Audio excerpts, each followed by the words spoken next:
It's a chilly November morning in Chicago. 2 days ago, George H.W. Bush won the 1988 presidential election against Michael Dukakis. Today, November 10th, it was announced that Waxahachie, Texas would be the site for the world's largest particle accelerator. The news had leaked to the press early, and many of the physicists driving to Fermilab on that Chicago morning had heard the bad news via their car radios. They waited and gathered throughout the halls of Fermilab and pondered the future. Would the lab be shut down?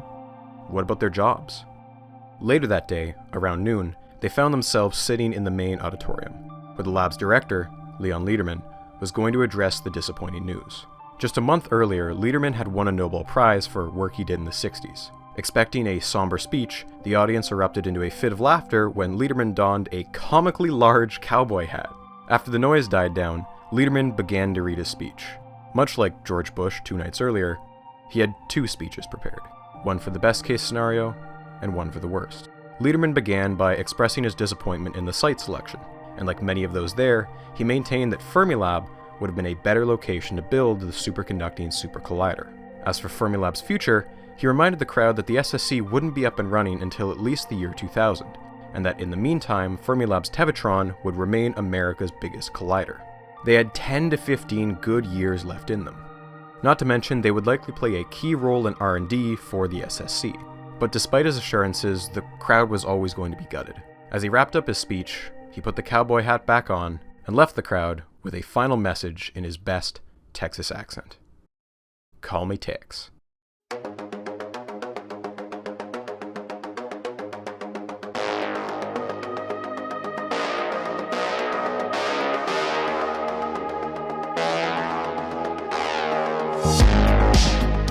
Despite the doom and gloom up in the Windy City, there was still a firm belief that the project could succeed down in the Lone Star State. Remember, Texas winning the site competition wasn't a fluke, and it wasn't a matter of corruption. There was a strong, legitimate case for why Texas was one of the only locations that could pull off this giga project. The site in Waxahachie was just a short drive from the Dallas-Fort Worth metropolitan area, by one metric the 4th largest in the country, and it was home to the 2nd busiest international airport in the country.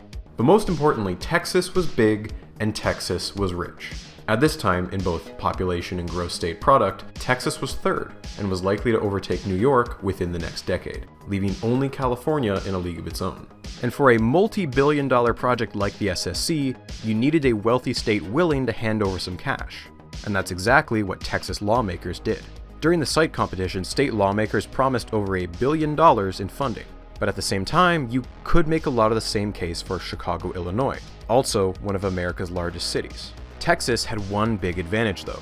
The Fermilab site in Chicago had lost out because of a local and vocal protest movement. Texans, on the other hand, were excited for the Super Collider. They wanted it built here. There were a few residents of Ennis County who were less than pleased. They had to be displaced and had their houses bought out, but a surprising amount of the locals were on board. Mayor Jordan of Waxahachie said this is the biggest thing, literally and figuratively, that's ever happened to us. 5 local counties even agreed to raise vehicle license taxes to help pay for the new road construction. And at the state level, support was just as strong. Texas was the only state that had held a statewide competition before selecting Waxahachie as their submission, a process that generated significant enthusiasm for the project. In fact, statewide support for the SSC was so strong that in a public referendum, voters agreed to provide an additional $1 billion or so in state funding. Very few states could match that amount of dough. But Texas was willing to go a step further and front-load their investment during the first 2 years of construction if it meant it could get the ball rolling faster. Texas as a whole is sometimes unfairly viewed as a redneck, unintellectual backwater, when in reality, Texas's cities are major hotspots for semiconductor tech, aerospace, and, of course, defense contracting. In recent memory, the state had acquired a major new Navy base and a mammoth semiconductor research lab called Sematech in order to keep up with Japan's rising dominance in chip manufacturing. You'll also find NASA's mission control at the Lyndon B. Johnson Space Center. It puts the Houston in Houston, we have a problem. All of this is to say that Texas had clout when it came to projects of this scale.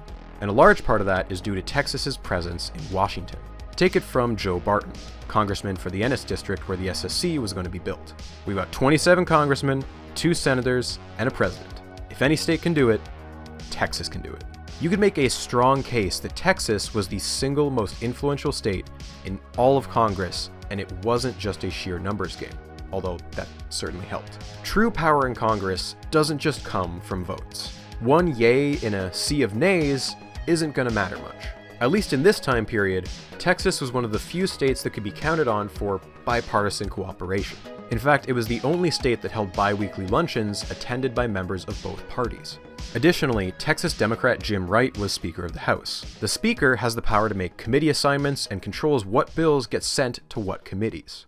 Other Texans of note were Martin Frost on the House Budget Committee, Jim Chapman, who chaired the House Appropriations Committee, and Ralph Hall, who chaired the House's Science, Space, and Technology Committee. In the House, Texas had a stacked deck, and they weren't so bad in the Senate either. Republican Phil Gramm served on the Senate Budget Committee, and for the Democrats you had Lloyd Benson. I served with Jack Kennedy. I knew Jack Kennedy. Jack Kennedy was a friend of mine. Senator, you're no Jack Kennedy. He had recently lost the election where he ran as VP, but he was still the chair of the powerful Senate Finance Committee. Any budgetary bills need to make it through there before they can be voted on. So, if he wanted to, say, I don't know, indefinitely prevent a bill from being voted on, he could do that. Not only that, if any testimonies were held, the committee chair gets to lead and dictate the questioning of witnesses. True Washington influence comes from committees. And finally, you had George Herbert Walker Bush in the White House. But then we come to priorities.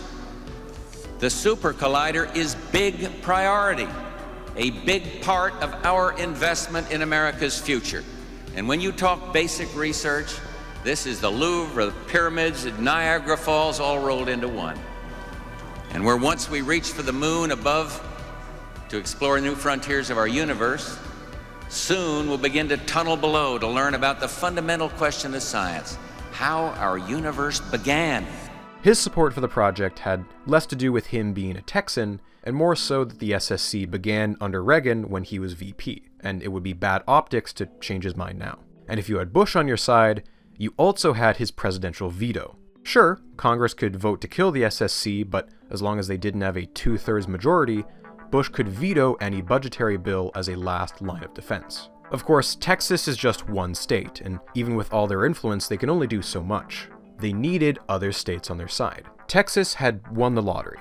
4,500 permanent lab jobs, 2,200 construction jobs, and $660 million in yearly lab funding. Once the site contest was over, many of the other states lost interest entirely, and with no incentives, they'd sooner vote to axe the project than vote to keep it. But just because the grand prize was claimed doesn't mean there weren't consolation prizes. Texas was going to have to rely on the great American pastime of corporate lobbying. In comes the Texas Cartel. Not a literal cartel, that was just the nickname given to the Texas National Research Laboratory Commission. It was a lobbying and management group made up of a selection of powerful local business leaders, and it had been formed by Governor Clements to help the state win the site selection contest. Among these Texas businessmen was billionaire H. Ross Perot. For some of you, that name might ring a bell. We'll be getting back to him much later. The cartel was quickly joined by other lobbying groups. You had ISAC, Americans for the Super Collider, and the National Superconducting Collider Coalition. All funded by Texas, yes, but operated as if they were national organizations. Why? Because their job was to convince the other 49 states who weren't getting to host a massive public works project. The main mission of the lobbying groups was to contact companies in as many states as possible and generate interest in contracts for the construction. It's estimated that nearly 8,000 contracts were committed, totaling somewhere around $200 million. By one estimation, 47 of the 50 states had been awarded at least one contract. This was a tried and true political tactic commonly employed by the military-industrial complex, perhaps better known as pork barrel politics. Make sure every state has a piece of the pie, no matter how small, and it makes it hard for politicians to justify defense spending cuts. You can't slash the defense budget. If you do, steel plants in Ohio, Indiana, Michigan, Pennsylvania, all of them will have to shut down. Do you really want your vote to be responsible for thousands of layoffs?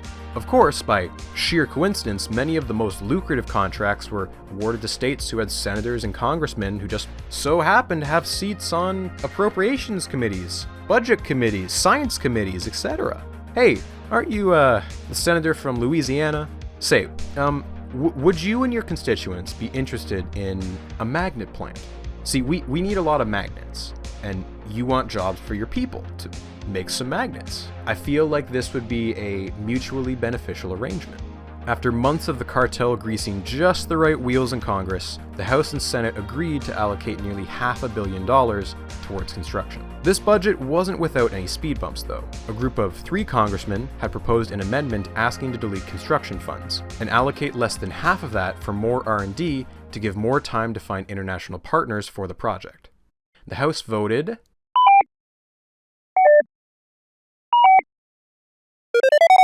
330 to 93 to begin construction on the SSC. This margin of victory was huge. Excellent news for the SSC.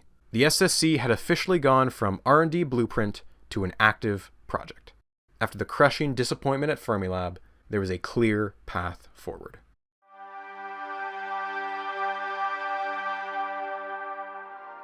It didn't take long for things to go off the rails.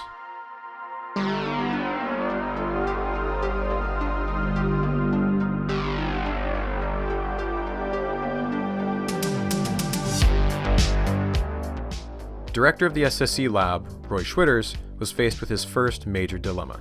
Who was going to replace Maury Tigner as project manager?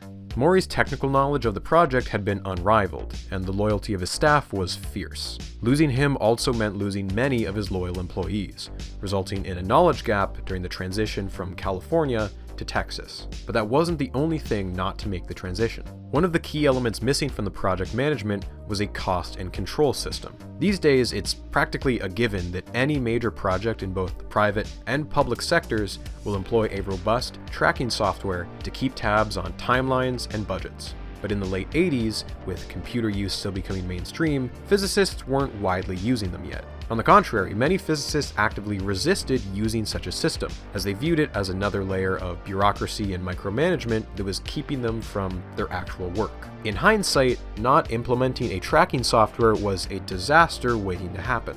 Not to mention the contract signed with the Department of Energy legally required one to be implemented. They just didn't do it.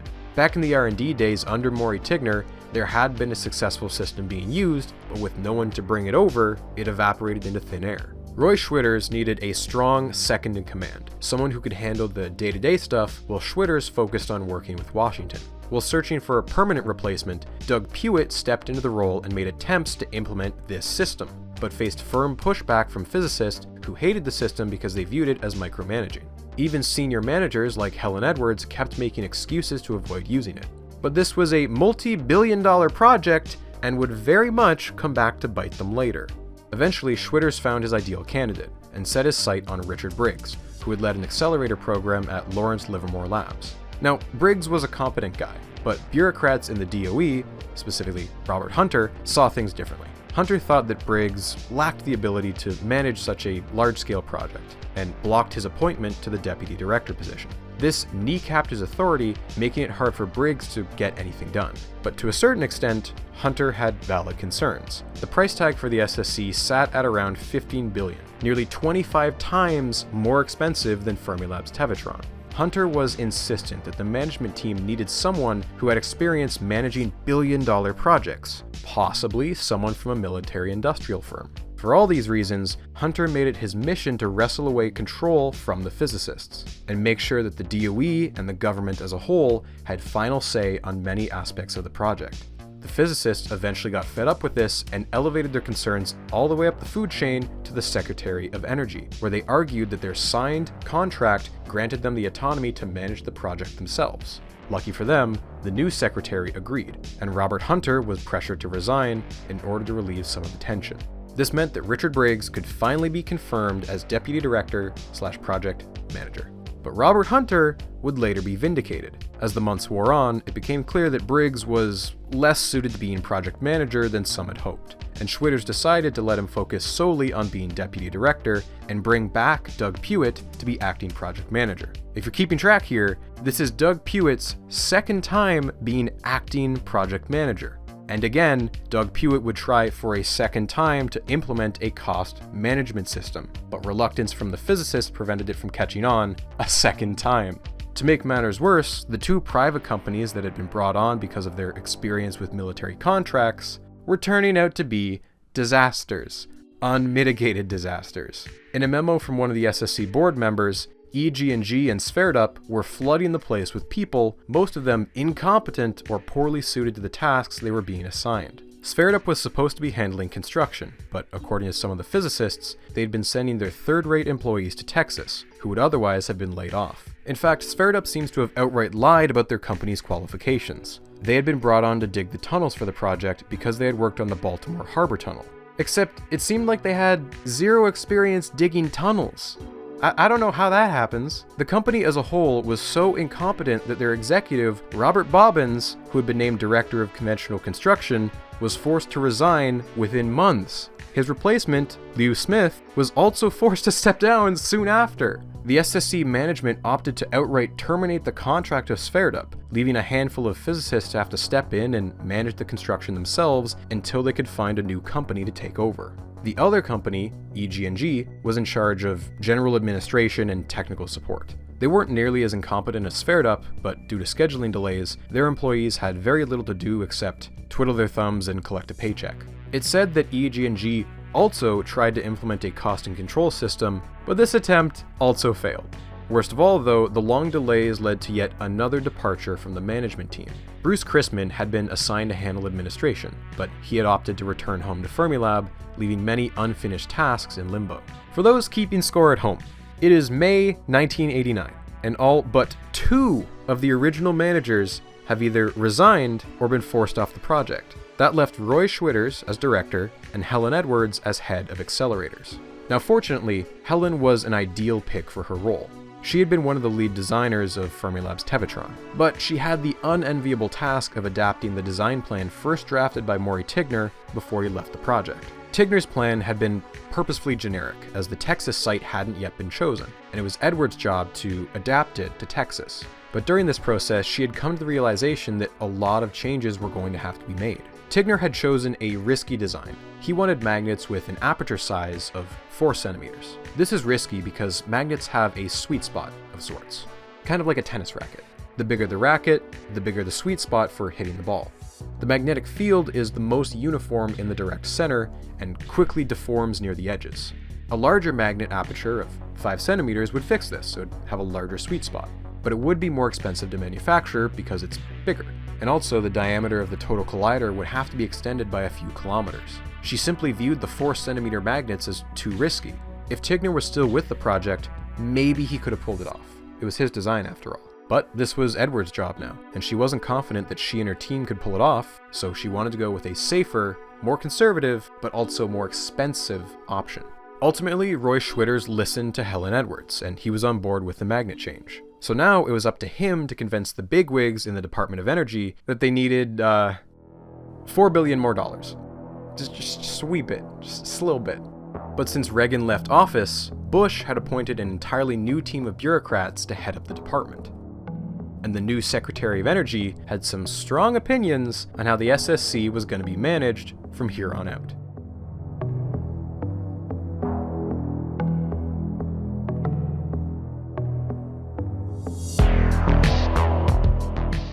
On November 9th of 1989, 2 very important things happened.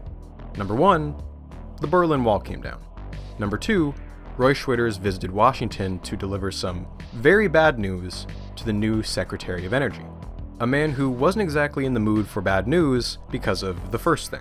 A couple years earlier, both the US and USSR had agreed to scale back their nuclear arsenals, but the fall of the Berlin Wall marked a clear turning point in the Cold War. It was basically over. And now the American public had to reckon with the consequences of the insane nuclear buildup of the past decade. Turns out when you test thousands of nuclear warheads, you generate tons of nuclear waste. The 80s had given rise to a vocal anti-nuclear weapons movement, and thanks to the Chernobyl disaster, it had gradually morphed into an anti-nuclear anything movement as well. Remember, part of the reason Fermilab lost out on the Super Collider was the vocal anti-nuclear movement. Now, of course, the Super Collider has nothing to do with nuclear waste, but because it was the same department, its budget and public perception were also going to suffer. There was immense pressure for the DOE to clean up the mess they had made, a process that would end up costing billions of dollars. A 1996 estimate pegged the total cleanup cost at 646 billion. To put it in perspective, a single year's worth of nuclear weapons cleanup was going to cost more than the entire estimated cost of the collider. To tackle this crisis, President Bush needed to appoint a new Secretary of Energy to spearhead the cleanup effort. Hence, Admiral James D. Watkins. Yeah, remember him? Chair of the AIDS Commission? And you thought I was just soapboxing. Well, yeah, I was, but it's all connected. It seems like whenever Reagan and Bush had a tough problem they didn't really care too much about, they called in Admiral Watkins. Thankfully, compared to his last White House job, Watkins was slightly more qualified for this one. Trained as a mechanical engineer, Watkins had served most of his career in the Navy and even commanded a nuclear submarine. For this reason, he had an immense respect for the technical wizardry of nuclear physicists and was generally in favor of the SSC and its mission, not to mention it was a priority of President Bush. Watkins was a military man at heart, and he planned to bring discipline and order to a project that he saw spinning wildly out of control thanks to the mismanagement of long-haired academics. He was deeply afraid that if costs kept ballooning as they were, Congress was guaranteed to axe the project. During his 4 years as Secretary of Energy, Watkins would be one of the SSC's fiercest allies and defenders. But at the same time, his militaristic management style would only exacerbate tensions between the physicists and the DOE, and he would make several key moves that would directly undermine the power of the physicists in charge of the SSC. Anyway, back to that fateful November day. Roy Schwitters had finally agreed to the magnet changes requested by Helen Edwards. Schwitters then informed Henson Moore, the second in command to Watkins, that the SSC would likely require a budget increase.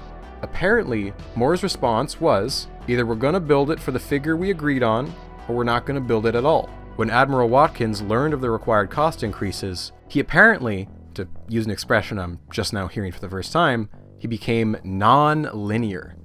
God, I love that. And reportedly had to be scraped off the ceiling. Schwitters stated that the next time he met with Watkins, he was screamed and sweared at. The SSC management and the DOE had enjoyed a brief truce where things had been going smoothly, but tensions had once again rocketed up. Emergency meetings were called to discuss the possibility of downscaling the size and energy of the collider in order to keep costs down. One of the executives, Wolfgang Panofsky, argued that there was nothing sacred about the target energy of 40 TeV, and that lowering it to 34 TeV would still likely be enough to find the Higgs boson, among other things. 30 TeV or lower? Yeah, that could be a problem, but 34 was doable. However, Panofsky was outvoted because the cost savings would only amount to about 1.5 billion, which would be unlikely to sway any deficit hawks in Congress, and changing the design to be weaker would be terrible for optics. Over in Europe, the plans for their next generation collider were beginning to take shape, with a projected total energy of 14 TeV. Keeping the SSC's energy at 40 TeV was not just for scientific reasons. It was a political move to keep Congress from asking, hey, why don't we just join up with the Europeans? The SSC had to be leagues ahead of anything Europe was doing to justify its existence. Whether Congress would agree to the extra 4.5 billion would remain to be seen. Watkins remembered the 330-93 vote of the 1989 budget cycle. The SSC hadn't been in danger then, but that was still 93 enemies in Congress, and Watkins wanted that number to go down. So in the meantime, he got to work making changes. This project's scope rivaled that of the Manhattan Project and the Panama Canal, both of which were projects led by generals. By God, he was going to save this project money, and he didn't care whose toes he stepped on in the process. In his eyes, the only people who could get this project under control were some of his friends from the military-industrial complex. Watkins viewed the magnet development as one of the key issues plaguing the project. It was always behind schedule and hemorrhaging money. This pressure led to Schwitters appointing Tom Bush to lead up the magnet development. Tom Bush had a PhD in engineering physics from a US Navy school and had spent much of his career managing multi-billion-dollar submarine and missile programs. Given the sheer number of magnets they needed for the project, Bush was an understandable pick and was undeniably effective at his job. But Tom Bush also had a militaristic management style that rubbed many physicists the wrong way. He forbid anyone outside his division from attending meetings and cracked down on the sharing of information with outsiders. Physicists value the free flow of information, and Bush essentially said, no, you tell me how you want your magnets made, and I'll make them for you, end of story. There are also stories of times when he, intentionally or accidentally, referred to his magnets as missiles. Beyond parody. This toxic work environment directly led to the resignation of acting project manager Doug Pewitt, leading to another multi-month span where they had to bring in another acting project manager. Roy Schwitters needed a permanent project manager stat, and so he settled on Paul Reardon, who not only had extensive management experience, but he had also helped to build the Tevatron at Fermilab. Most physicists agreed he'd be a great choice. The Admiral had other ideas though. He suggested an old pal of his, Edward Siskin, an engineer who had served in the nuclear navy. Soon, a compromise emerged. The physicists would get their pick with Reardon serving as project manager, but the Admiral would also get his way, with his boy Siskin slotting into the newly created role of general manager. On paper, this meant a reporting structure of Reardon under Siskin and Siskin under Schwitters. On the one hand, Siskin's appointment would bring in much needed management to the project. On the other hand, many physicists suspected that this was a covert attempt to add in additional layers of bureaucracy to wrestle away control from Schwitters by bypassing him entirely. Watkins may have respected physicists for their technical knowledge, but that didn't mean he trusted them with a billion-dollar project. In early 1990, Congress passed a bill that granted Watkins further control of the project, and created the Office of the SSC, a management group entirely within the DOE. Watkins then dipped into his Navy contacts yet again and recruited Joseph Cipriano to be project manager of this new office. Watkins told him that he calculated a 50% chance that the project would be killed if costs didn't come down. Cipriano's mission was to clamp down on those costs, and Watkins basically gave him equal power to Director Schwitters. In particular, Cipriano completely took over the contracts for tunneling and construction, which enraged Schwitters and his management team. So with just a few rapid appointments of his friends, Admiral Watkins had erected a parallel management structure, all of whom could report directly to him. He had found a way to entirely bypass the physicists, and there was almost nothing they could do to stop him. Besides these three critical appointments, there was an emerging culture clash between the physicists and engineers from the military-industrial complex. As a rule of thumb, physicists like having the choice to swap out components or materials at the very last minute to maximize performance. But engineers are used to following strict timelines, locking in parts very early on to guarantee low cost and low risk. And thanks to the Admiral's appointees, they made sure that when it came down to it, the engineers would get the final say. Jamming a bunch of physicists and engineers onto the same project without a pre-existing working relationship was always going to lead to some friction. But I don't think anyone expected it to be this much friction. At the risk of beating a dead horse here, if the project had instead gone to Fermilab, there would already have been an established staff of physicists and engineers who worked well together, and you wouldn't have the same friction. But again, if ifs and buts were candy and nuts, we'd all have a Merry Christmas. As the military contractors gradually took hold of more and more of the project, many experienced physicists felt they were being micromanaged. Think back to the three main pillars of the project. You had the tunnel, the magnets, and the detector. The tunnels and magnets were now firmly in the grasp of the military-industrial complex, and the physicists were clinging to the detector as the last bit of agency they had on the project. This meant two things. Many senior physicists were fed up and were opting to leave the SSC. But this also meant that many of the new hires coming to Texas were young and inexperienced physicists with nothing to lose, which only further contributed to the project's disorganization. Again, there was a push by Watkins' bureaucratic appointees to get a cost-control system running, but it was violently resisted by the physicists. Helen Edwards in particular was known to write cost estimates on notes on her wall, which she'd update by hand without telling anyone else. Eventually, tensions between the physicists and DOE bureaucrats exploded again, resulting in another dramatic resignation. Somewhere along the line, when the DOE had approved the increase in the magnet size, there had been a disastrous oversight. The magnets alternated between two types, dipoles and quadrupoles. The design documents had been updated so that the dipoles had been increased in size from 4 to 5 centimeters, but the quadrupoles had remained at 4 centimeters. They had spent months prototyping the wrong dimensions. It was, without a doubt, the worst design mistake made during the entire project. The only way that would work would be to feed a custom manufactured beam pipe that varied in thickness, something that would be prohibitively expensive. Helen Edwards estimated that updating the quadrupole dimensions would cost nearly $100 million, but her suggestions were completely shut down by Siskin and Cipriano. Schwitters couldn't overrule them, and that was the final straw. Edwards packed up her gear and returned home to Fermilab. It is April 1991. It's barely been 2 years, and every single original manager, except for Schwitters, has either resigned or been forced off the project. It was hard to argue that Admiral Watkins wasn't effective. He had slowly reined in a project that was quickly spiraling, but the collateral damage of a toxic work culture might have doomed the project in unforeseen ways.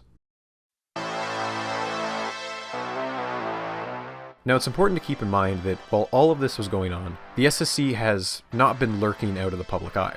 It did not enjoy the relative lack of oversight that previous accelerators had. All while it was undergoing management upheaval, resignations, and internal squabbling, the SSC had been enduring a three-pronged attack. Vicious criticism that questioned whether the project should continue to exist. Prong 1. The media. In the early days of the SSC, the media had reported on it favorably, as a way for Americans to show the Europeans who was boss. In one article, the New York Times stated that American accelerators should be designed to win or not be built at all. The 3-0 loss in the boson race cries out for earnest revenge. But by the 90s, the American media was singing a very different tune.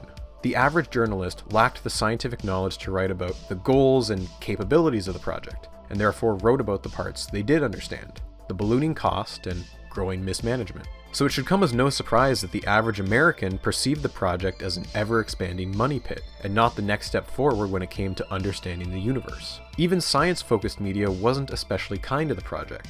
The influential American journal Science ran a couple dozen articles on the SSC in a 5-year period between 1983 and 1988. Of those couple dozen, only 5 focused on the technical aspects. All the others covered the rapidly growing cost of the project. The SSC had cultivated a perception not as a science project, but as a public works project, and one that mainly benefited Texas at that. And although your first instinct might be to decry the so-called lazy journalists, can you really blame them? Particle physics is supremely abstract, full of weird names and terms, and is generally just very confusing. Look, I'm the one narrating this, and I don't fully understand it. It's not my thing. I think you could make the case that this was partially a failing of the particle physics community. For many decades, particle physics had enjoyed the unwavering support of the US government and had not been subject to much public scrutiny. But now, with their gigamachine being paid for by taxpayers, it was their job, their responsibility, to convince the public that the cost was worth it. There was a pervasive attitude among particle physicists that they shouldn't have to pander to Joe Schmo. They should just be allowed to get on with their work. A real, you reap what you sow kind of situation. There were exceptions to this, of course. Steve Weinberg wrote a great book on the SSC, for instance. I don't think it's true that elementary particle physicists have claimed that their branch of science is more important than other branches of science. And I'm reaching an age at which I'm beginning to think that research on the prostate is more important than anything else. But the MVP was still Leon Lederman. He was an immensely talented educator who gave dozens of speeches and wrote books trying to explain just what was so important about the goddamn Higgs boson. It was him who popularized the term the God particle. But this effort to educate the public was too little too late, and $18 billion, or however high it was going to go, was too steep a price. Contrast this with NASA. NASA's budget reached an all-time peak during the space race, accounting for 4% of the annual US budget in 1966. The Apollo program spent nearly $257 billion in just over a decade. And even as budgets dwindled during the 80s, 90s, and 2000s, humans were still being sent into space, albeit with some help from foreign partners. NASA has always had two key things in its favor: the enthusiasm of the public and a concrete mission statement. NASA spends millions of its budget on outreach programs to engage directly with the public education system, teaching kids from a young age about planets, asteroids, satellites, and the like. Ask any 8-year-old to name the planets, and they probably can. Ask the average adult to name a single lepton, they probably can't. So when NASA says we're going to land on the moon, or we're sending a rover to Mars, every American knows exactly what that means and why that's cool as hell. And even though a moon landing doesn't have much in the way of real-world applications, we recognize that along the way, we've learned how to launch satellites, telescopes, and more. Particle physics doesn't have that. The fact of the matter is, you can televise a moon landing. You can't televise the Higgs boson.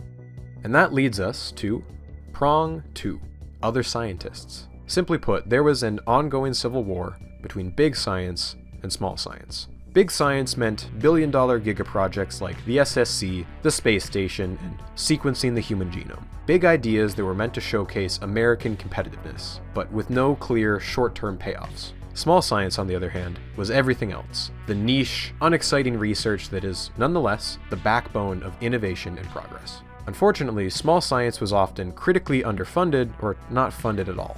And thus an army of academic critics rallied their forces and got to work attacking the SSC.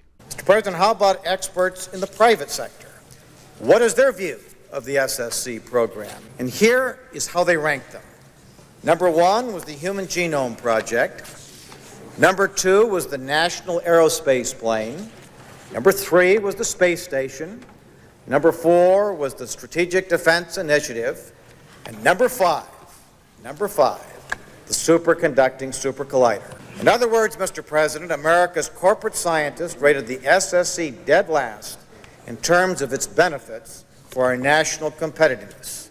And these critics weren't no-names either. Many of these people represented the condensed matter community. Nobel Prize winner Philip Anderson led the charge on this. The 1980s were a major period of change for superconductivity, and it seemed like every month a new material was found that supported superconductivity at warmer and warmer temperatures. The argument was that high-temp superconducting magnets would be much stronger and could operate without the need for helium coolers, which in the long run could reduce the ring diameter by a factor of 5, potentially saving billions of dollars. They were basically demanding that the SSC project be put on hold for a few years to study the new materials.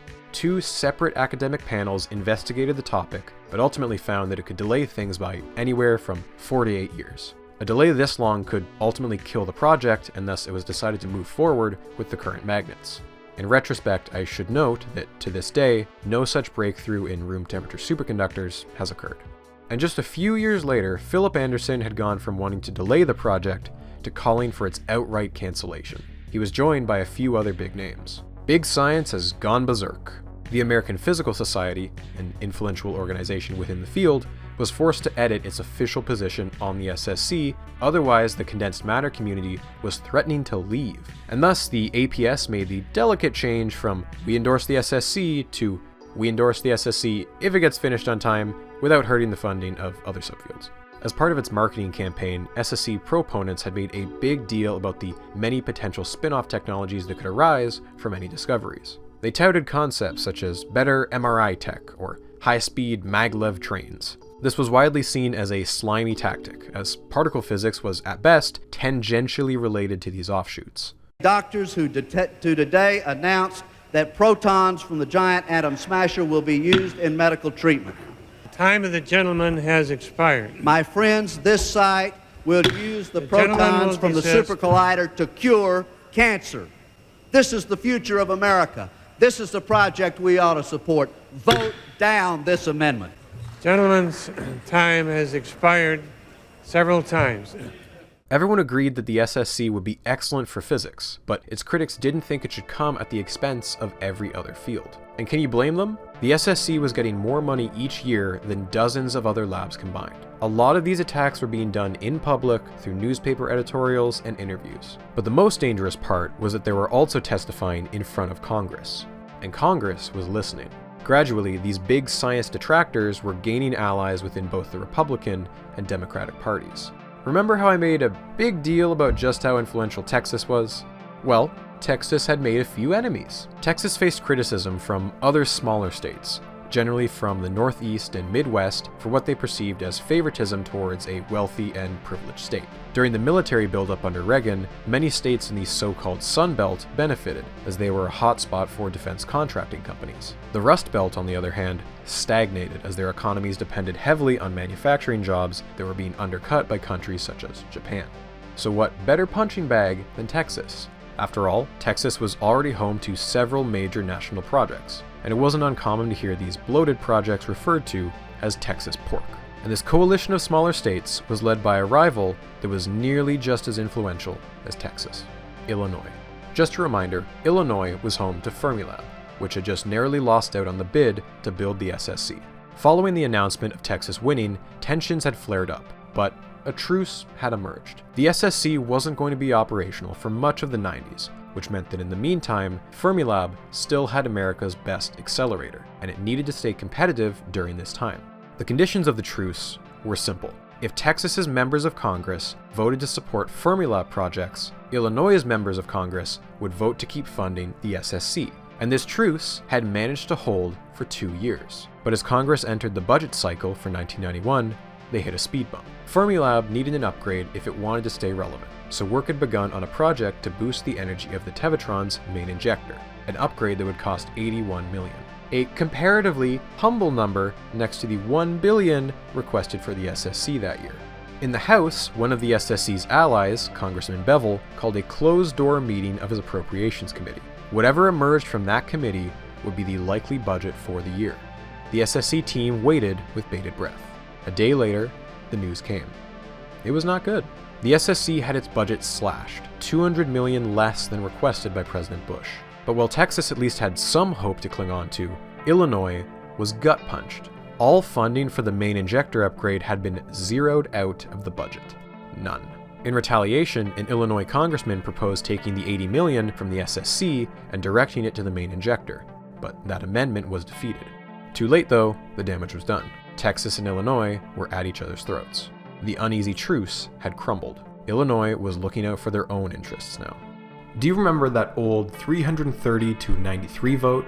Well, that had been the first real battle in Congress over the SSC. It wasn't much of a contest back then. The SSC was heavily favored to win that vote.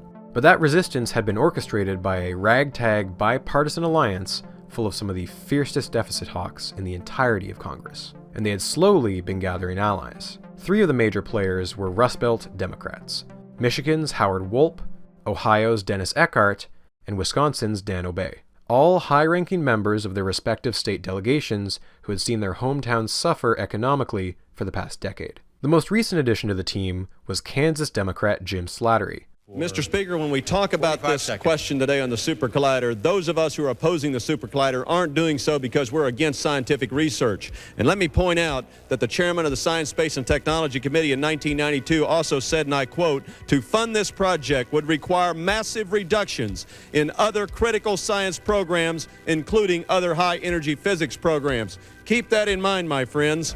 But none of them were comparable to the absolute terror that was New York Republican Sherwood L. Boehlert. Say what you will about his politics, but I've watched more than enough C-SPAN to tell you that he is a phenomenal public speaker and a brutally efficient interrogator. And if you happen to be sitting across from him during a committee questioning, you better pray for your life. We are hearing, as we have just heard, some claims made for this project. Contrary to all the hype, the SSC will not cure cancer, will not provide a solution to the problem of male pattern baldness, and will not guarantee a World Series victory for the Chicago Cubs. Let's have that understanding right here and right now. Secondly, a very important observation. You will notice that the proponents of the SSC are from Texas, Texas, Texas, Texas, and Louisiana, and maybe someone from California. But you'll notice that the opponents are from Kansas, the heartland of America, from Ohio in the Midwest industrial belt, from New York, from all across the country. Boehlert has been in the background for some time now. He first entered the story during the site selection contest. When the international New York and Quebec site was rejected, it began to worry him that project management wasn't concerned about controlling their budget. Admiral Watkins had promised Congress that 30% of the funding for the SSC would be non-federal, almost $3 billion. And prior to him, Secretary Harrington had made a similar promise just a few years earlier. But given the lack of international partners and repeated cost overruns, Boehlert didn't exactly trust the lofty promises of a few bureaucrats, and so he called their bluff. He introduced a bill stating that 25% of the SSC's funding would have to come from foreign sources, and it passed the House without much trouble. Only issue is, it never got through the Senate. The SSC had a powerful ally in one senator in particular, Bennett Johnson of Louisiana. Johnson was powerful even by the standards of the Senate. He was the chair of not one, but two committees, Energy and National Resources, and the Appropriations Subcommittee on Energy and Water Development. Johnson simply refused to let the bill pass through his committees. In his eyes, he thought the US should fund the project on its own, foreign partners be damned. I'm sure it also helped that General Dynamics had been chosen to build a magnet plant in his home state, and thus the bill never came to a Senate vote, therefore never making it a law. But in the eyes of the House, this didn't really matter. They voted on it, and it passed, making it the will of the House. So if the SSC management went and ignored it, the SSC would be punished. Soon after the kerfuffle between Texas and Illinois over Fermilab's upgrade, Boehlert and Slattery introduced an amendment to cut all funding for the SSC and leave the $80 million or so for the main injector upgrade. Boehlert argued that the SSC was supposed to be funded entirely by new money, not siphon away funding from the rest of science. The amendment to kill the SSC came to a vote, and the totals were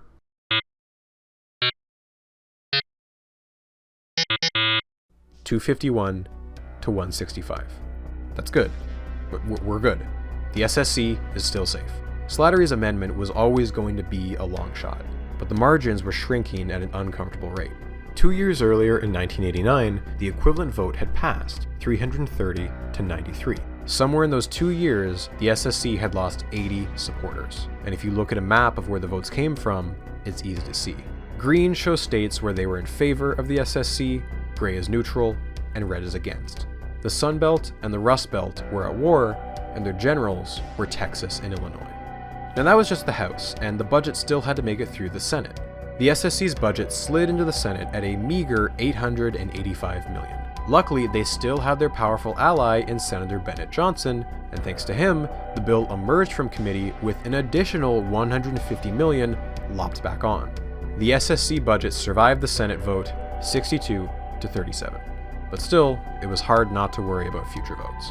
As a side note, whenever the House and Senate disagree on an exact budget number, a hybrid committee consisting of both House and Senate members ends up getting formed, and they hash out the final number. In this case, the disagreement was small, and thus a compromise figure just shy of $1 billion was reached. This would be the last time such an easy compromise would be made. From this point on, the House and the Senate would only become further at odds.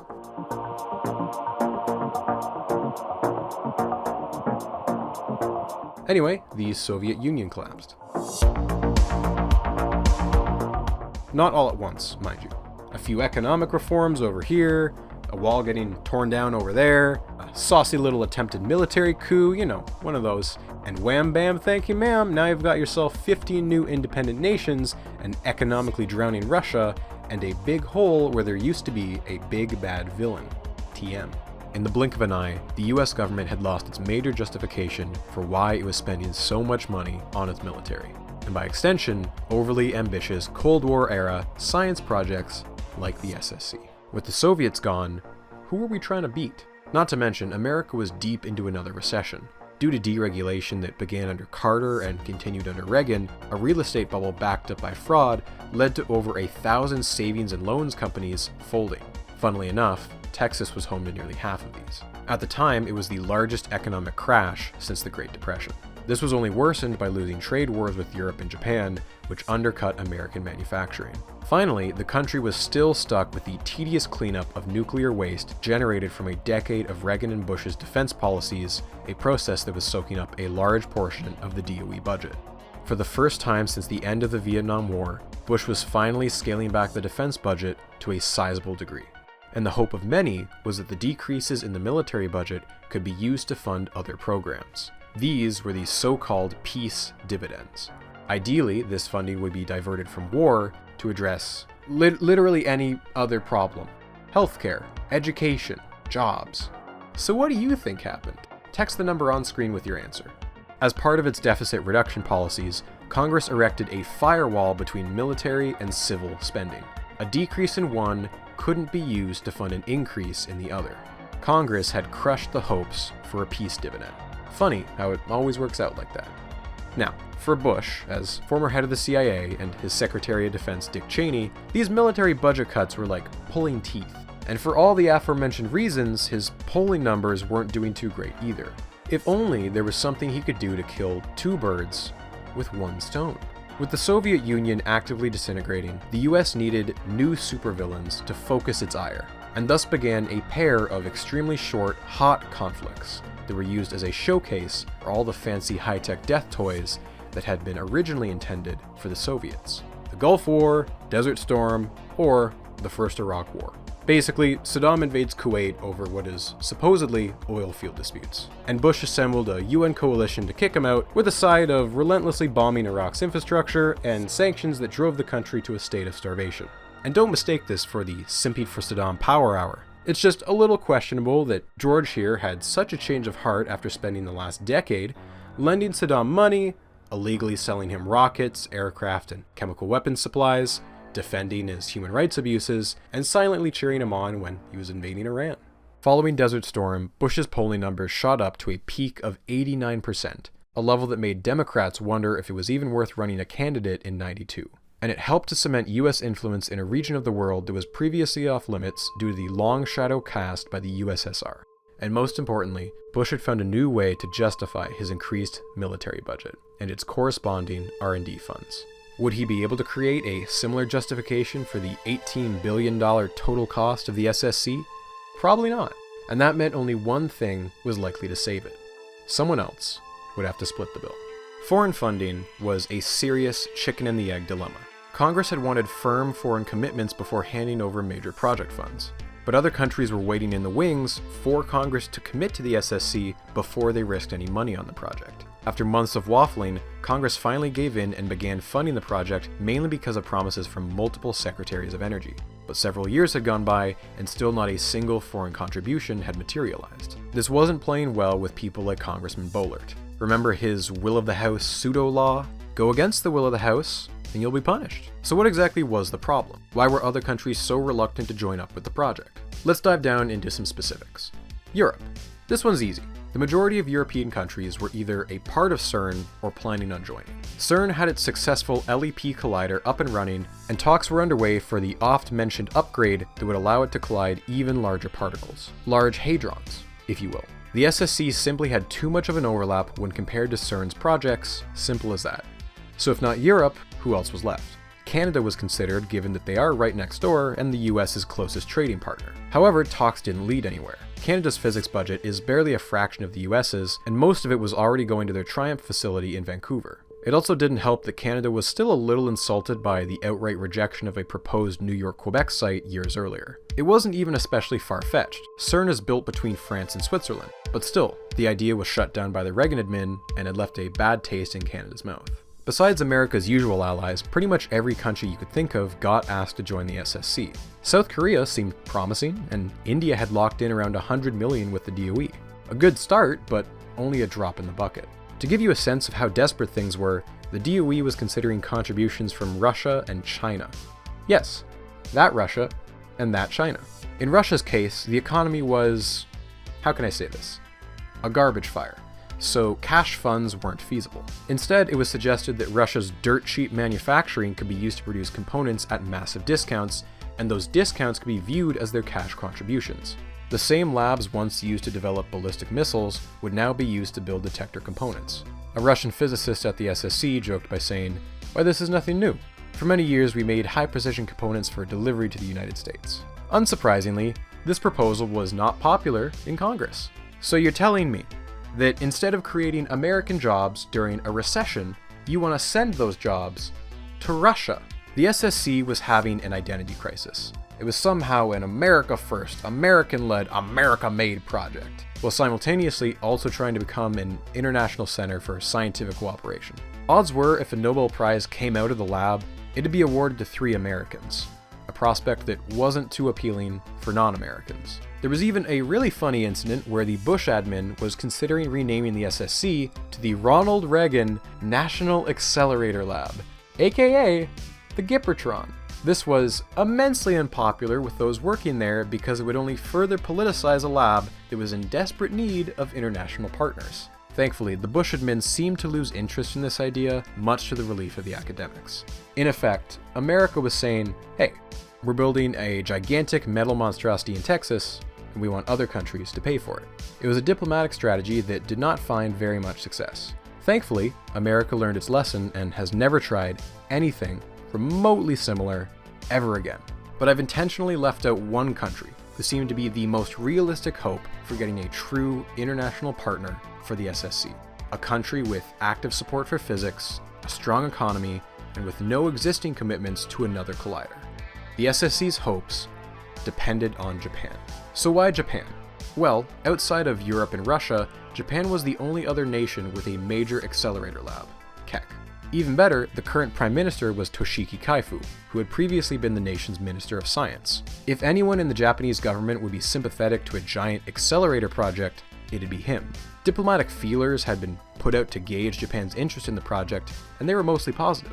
Japan was excited with the idea, but they wanted a clarification on what exactly partnership meant. Japan distinctly remembered the rhetoric used during the Reagan years. To cement things, a personal one-on-one request from Bush to Kaifu could lock things in.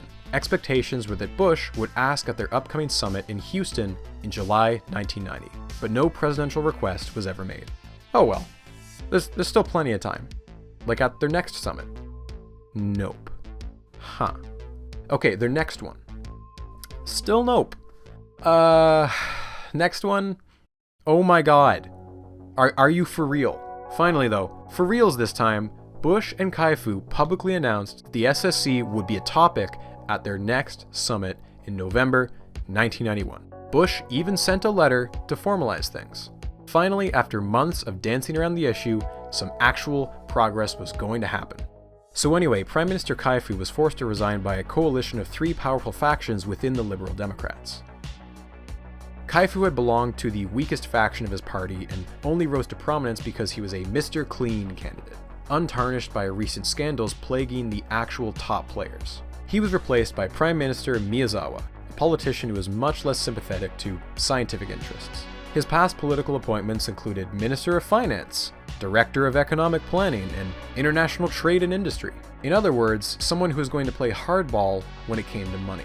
But regardless of whoever Japan's top dog was, the US was not in a position to be making any demands. For one, the US had already asked for help in the Gulf War. Japan had dragged its feet regarding the war and was heavily criticized. Not wanting to get involved in actual combat, Japan offered purely monetary aid in the form of a few $billion. But the true issues were decades in the making. Classic case of reaping what you sow. The US had pumped billions of dollars into Japan post-World War II to make it a dominant East Asian capitalist utopia in a region of the world surrounded by communist states. But now, 30 years later, Japan was an economic and manufacturing powerhouse, completely kneecapping major American industries such as steel and automobile parts. And while America may have invented the silicon transistor, Japan was making it their own. In 1975, America had 100% of the semiconductor market under their control. By 1986, that share was down to 5%. Most of that share had been lost to Japan. Hence why the government was so eager to fund Semitech, that other Texas gigaproject I mentioned earlier. In the eyes of some American politicians, Japan wasn't just a country. It was Japan Inc., a coordinated juggernaut of a government and the private sector. With the previous November 1991 summit pushed back to January, Bush had a choice to make. Fight a trade war over automobile imports in the middle of a recession, or politely ask for a couple $1 billion for a deeply mismanaged particle accelerator. Can you guess which one he chose? Well, he didn't really get to make a choice. Bush chucked it up. Like during dinner, he fainted and then vomited directly on the lap of the Japanese Prime Minister.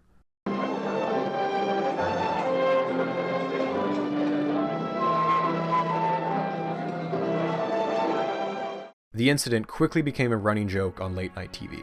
In Japan, the slang term was coined, literally translating to do the Bush thing. The approximate cause of the incident was a combination of 2 factors: improper medication amounts as well as exhaustion from a long journey. The incident preemptively ended the dinner and cut short any chance for a one-on-one conversation about the SSC. Now, obviously, George Bush vomiting didn't literally ruin negotiations, although it's extremely funny to think that it did. In reality, diplomats from both countries kept trying to make things happen behind the scenes, but Japan refused to budge unless Bush explicitly asked the Prime Minister face to face. Bush had 5 chances to do so, and he never did. Asking about the SSC would have put him at a disadvantage during trade negotiations, and Bush wasn't willing to take that risk. So for that reason, and because Bush faced an increasingly dire chance of re-election, the Japanese never made a commitment to the SSC. The United States would continue to take a leap into the unknown alone.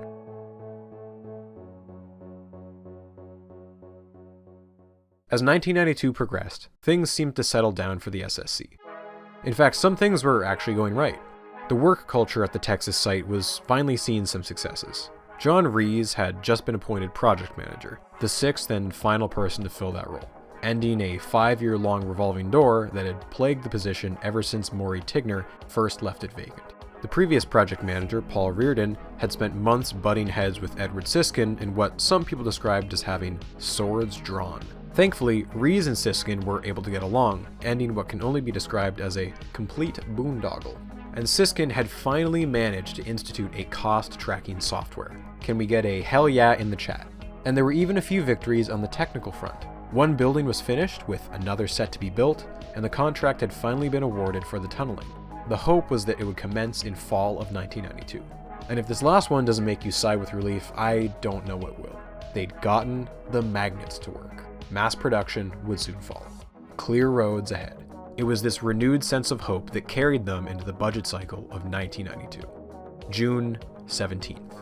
Ohio Democrat Dennis Eckhart introduces an amendment to the House's energy and water bill for fiscal 1993. It was yet another amendment to kill the SSC. Here's $67 million, shut everything down, go home, you're done. Remember that just last year, this same Congress had voted on a similar amendment and it had failed, with 251 voting to keep the SSC and 165 to kill it, a margin of 86 votes. Odds were the vote count would be similar, but with a slimmer margin. And so, the votes rolled in.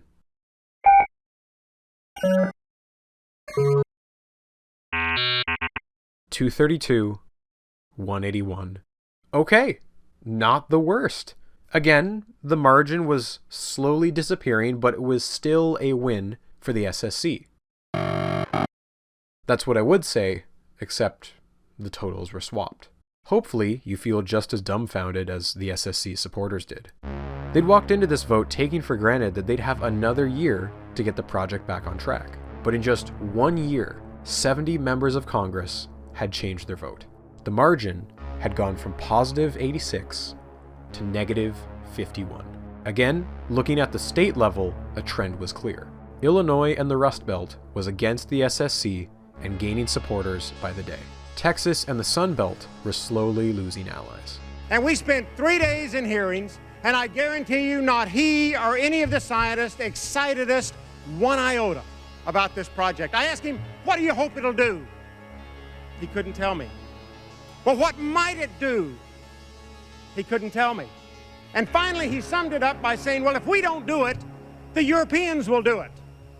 And I guess I would have to say, let them do it. I mean, we can't do everything. We can't do space station and everything else. Let them do it. We'll steal their technology like they steal our technology. Support for the project was a mile wide, but an inch deep. If it came down to it, a member of Congress wasn't going to tie themselves to an abstract money vacuum like the SSC. The reason why the votes had shifted so suddenly was everyone's favorite topic, the US deficit. In a move spearheaded by Leon Panetta of California, the House had instituted brutal procedures to resolve the nearly $1 trillion deficit. Rather than kicking the can down the road, the House had to do the dirty work. Cut programs on a case-by-case basis until the numbers got small enough. And in Panetta's words, the SSC was the poster child of Texas pork. One rival scientist called it a tremendous welfare program for the state of Texas. There was also a question of poor optics on the part of Texas. Two key Texas Republicans, Joe Barton, Congressman for Waxahachie, and Senator Phil Gramm, were well known for campaigning on cutting taxes, but in the same breath would advocate for the SSC, ruining their credibility. The irony was not lost on enemies of the SSC. Okay, shithead, you want to balance the budget? We're going to start with your project. I didn't write that, by the way. That's a quote from a congressional staffer. There are some pretty key differences between the House and Senate that explain why the Senate was inherently more likely to support the SSC. The House has around 400 seats, distributed roughly proportional to state populations. The Senate is not proportional and has exactly 2 senators per state for a total of 100.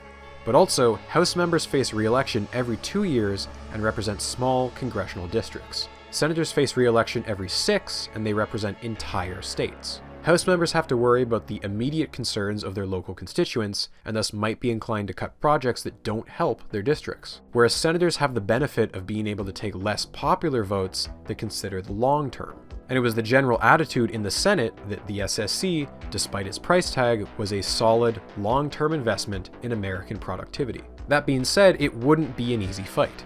The SSC still had Bennett Johnson on their side, but for the first time, the SSC had a vocal critic in the Senate. A little old Arkansas Democrat, good old Dale Bumpers, who is ready to throw down the gloves.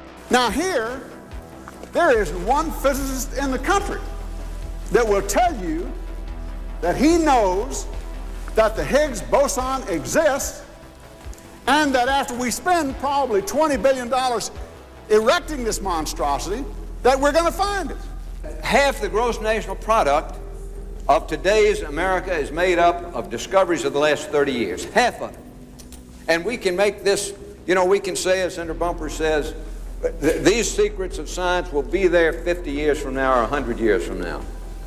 Well, frankly, they won't. They would have been discovered by somebody else, and the technology developed by somebody else. We don't do it. Johnson managed to finesse the SSC's budget through committee, resurrecting it from zero up to just over $1 billion. When Bumpers threatened an amendment to kill the SSC, several appeals were made to President Bush to make a show of support. Because Bush was facing a difficult election race, securing the state of Texas was even more crucial, and thus he met with 5 Republican senators to convince them to change their votes.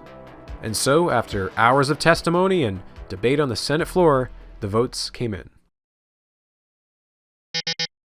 62 to save, 32 to kill. They saved it. Not just saved it, the margin in the Senate had actually grown by 5 votes. Except they weren't quite out of the woods yet. Whenever the House and Senate disagree on a budget, they have to meet in compromise. Thankfully, this committee was comprised of SSC allies, and members agreed on a slightly decreased amount of about $1 billion. The bill was once again on the House floor for a vote, but this one was much more likely to survive. See, the committee, chaired by good old Congressman Bevel, had bundled the SSC's funding with the rest of the energy and water projects for the entire country. So, if you wanted to kill the SSC, you'd also be killing funding for energy and water projects in your own districts with an election just months away. It was, in effect, the congressional equivalent of taking hostages. And it worked. The bill passed 245 to 143. The Senate had strong-armed a negative 51 vote margin into a positive 102 vote margin. They had come from the brink of death. Although miraculous and certainly better than the alternative, the SSC was battered and bruised. Foreign partners would take one look at the constant political upheaval and keep their money. Speaking of political upheaval, for the first time in 12 years, there's going to be a Democrat in the Oval Office. Unlike the 1988 election, which Bush won handily, after 4 years of a bad economy, the American public was looking for a change, with generic Democrat beating Bush in nearly every poll. Eventually, generic Democrat became Arkansas's Bill Clinton, and his campaign ran on one key phrase. It's the economy, stupid. But it wasn't just that. Compared to Clinton and even Reagan before him, Bush was a charisma black hole. He came off as an elitist, out-of-touch Washington insider who loved to summer in his vacation home in Maine. During one of the debates, he was asked a question about how the recession was personally affecting his family, during which he glanced at his watch. But the biggest contributor to his loss were a pair of unexpected challenges from his political right. After a close primary race where he narrowly beat out Pat Buchanan, he then had to contend with someone who wasn't a member of either major party. An old acquaintance from earlier, Texas billionaire and certified short king H. Ross Perot, who, you'll remember, was a major fan and lobbyist for the SSC due to its job creation potential. Perot threw his hat into the ring because he was furious at the impending loss of jobs that would occur if the North American Free Trade Agreement, aka NAFTA, came into effect.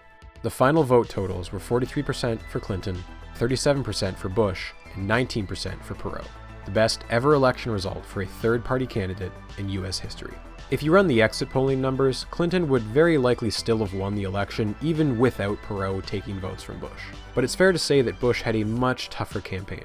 Ironically though, by helping to unseat George Bush, Perot had put the SSC, a job creation machine, in a tough spot. The SSC had not been one of Bush's priorities, but he also couldn't terminate the SSC because it would retroactively make Reagan and himself look bad. So he made it clear he'd use his presidential veto if it came down to that. And Clinton, although not an enemy of the SSC, had made no such promise to use his veto power.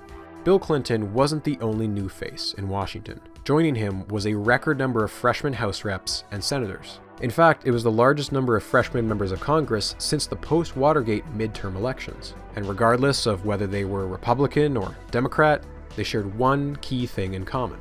They were deficit hawks. They ran on promises to slash the bloated federal deficit in any way they could. And lucky for them, there was one pretty obvious project that was almost screaming to be cut. And there was no more presidential veto standing in their way.